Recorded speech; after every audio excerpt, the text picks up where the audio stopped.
প্রথমে কড়াই বসিয়ে এর মধ্যে আধা কাপেরও কম তেল দিয়ে 1 কাপ পরিমাণ পেঁয়াজ কুচি দিয়ে দিব। তারপর একটু নরম হয়ে আসলেই 1 মুঠ পরিমাণ চিংড়ি দিয়ে দিব। চিংড়িটা জাস্ট ফ্লেভারের জন্য। তারপর পরিমাণ মতো লবণ দিয়ে দিব, কয়েকটা কাঁচামরিচ ফালি করে দিয়ে দিব। এটা একটু নাড়াচাড়া দিয়ে আধা চামচ পরিমাণ হলুদ দিয়ে দিব।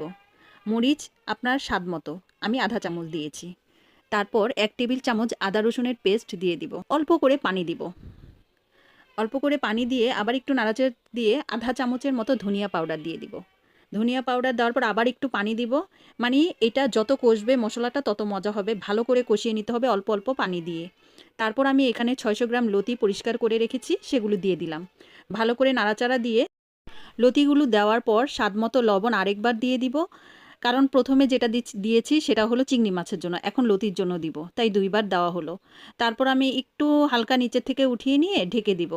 ঢাকনাটা উঠাবো যখন চুলার আঁচটা কিন্তু কম থাকবে ঢাকনা দেওয়ার সময়।